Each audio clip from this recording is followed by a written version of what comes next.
Imagine a father so desperate to see his son that he would hijack an international flight with over 300 people on board. This isn't the plot of a movie. It's the incredible true story of Sepala Ekanayake and Alitalia Flight AZ-1790 Boeing 747. In June 1982, a jumbo jet en route from Rome to Tokyo made a scheduled stop in New Delhi. A Sri Lankan man, Sepala, boarded the plane.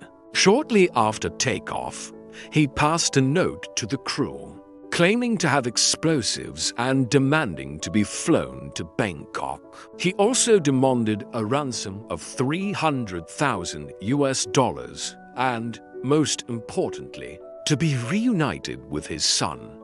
This single act set off a chain of events that would captivate the world and challenge the very foundations of international law. How could a father's love lead to such a desperate, dangerous act? And what happens when a nation's hero is the world's villain? Let's unravel this complex and heart-wrenching story. To understand why Sepala did what he did, we have to look at the man behind the headlines. He was living in West Germany, married to an Italian woman, with a young son he adored. Sepala's family relocated to Italy shortly after his visa expired.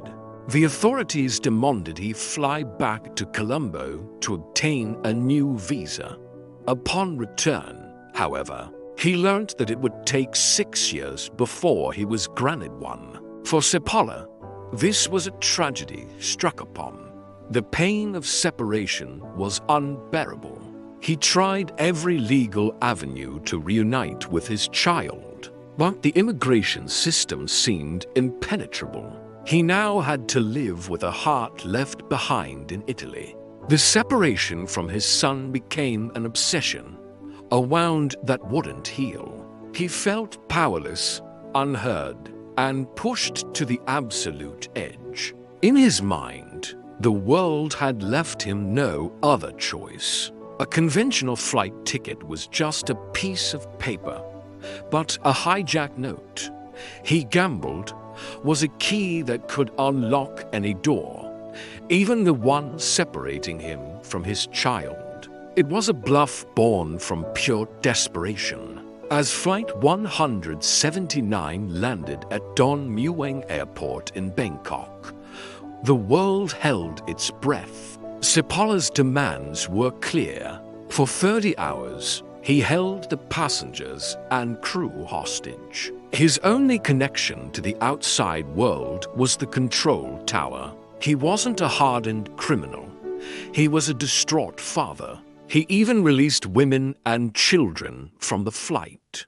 Upon the intervention of the Sri Lankan ambassador and a call from his kid, that was a show of a flicker of humanity amidst the chaos. Finally, his demands were met. His wife and son were flown from Italy to Bangkok. The ransom money was paid. The image of their reunion on the tarmac is unforgettable. Sepala, holding his son, a tearful smile on his face, looked like a man who had won his life back. With the ransom money in hand, he released the hostages and flew to Sri Lanka with his family. When he landed in Colombo, he was greeted not as a hijacker, but as a national hero. People cheered for the father who had moved heaven and earth for his son. It was a fairy tale ending, a triumph of love over bureaucracy. But for the 300 souls on that plane, the trauma was very real. And for the international community, the story was far from over. While Sri Lanka celebrated its new folk hero, the rest of the world was outraged. The Sri Lankan government, however, could not prosecute him. Italy was furious. A crime against its national airline, and its citizens had seemingly gone unpunished. The Italian government demanded Sepala's extradition to face justice. They weren't alone. International pilot associations and aviation authorities joined the chorus of condemnation. They saw this as a dangerous precedent. If hijackers could simply commit a crime, get what they want, and then receive a hero's welcome in their home country, what would stop others from doing the same?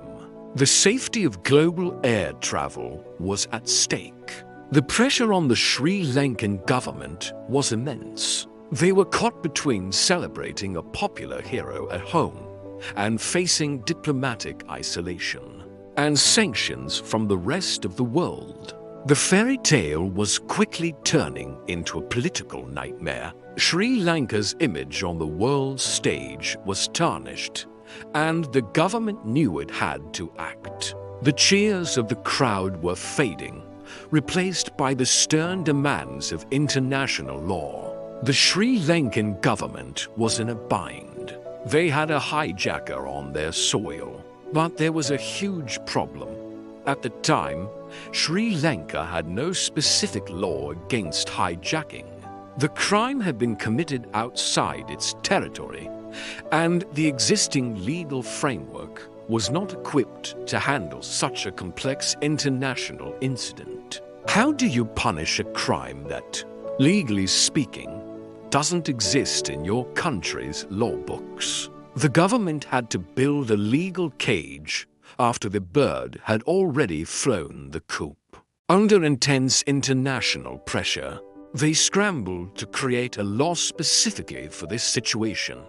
As the law was being drafted, the government had to find a way to arrest the hijacker. Sepala was finally arrested, not on the charges of plain hijacking, but illegal possession of foreign currency. They rapidly drafted and passed the Offences Against Aircraft Act of 1982. This new law was essentially custom-made to prosecute Sepala Ekanayake. It was a retroactive law, designed to punish an act that was not a crime under local law when it was committed. This raised serious legal and ethical questions about justice and fairness. How to punish someone for a crime that he committed, which had not been recognized by the state of Sri Lanka at the time. It was against the constitution, but for the government, it was a necessary move to appease the international community and restore order. Sepala, who thought he had one, was about to find himself trapped in a legal web woven just for him.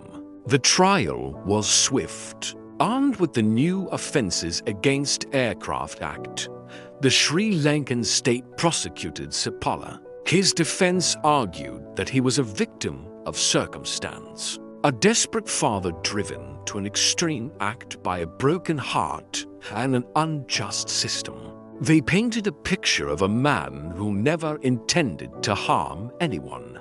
The prosecution, however, focused on the terror inflicted upon the 300 hostages and the grave danger he posed to international aviation.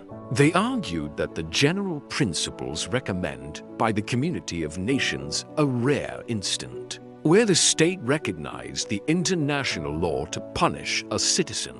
In the end, the court found him guilty. The hero's welcome had turned into a prison sentence. Sepala was sentenced to 5 years in prison, although this was later reduced, and he was released after serving a few years. He never saw the ransom money, which was recovered, and tragically, his reunion with his son was short-lived. His wife and son soon returned to Italy, and he lost them all over again. The law had made its point decisively. The story of Sepala Ekanayake is a powerful reminder that the law is absolute. It doesn't bend for love, desperation, or public opinion. While we can empathize with the pain of a father separated from his child, we must also recognize the terror and risk his actions created for hundreds of innocent people.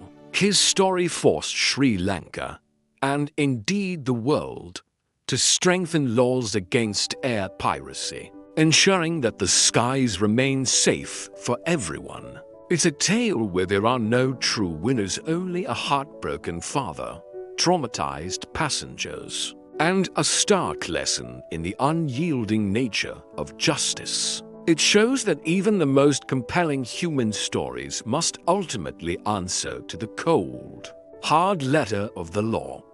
International systems function guaranteeing the greater good, depending on the trust each state places.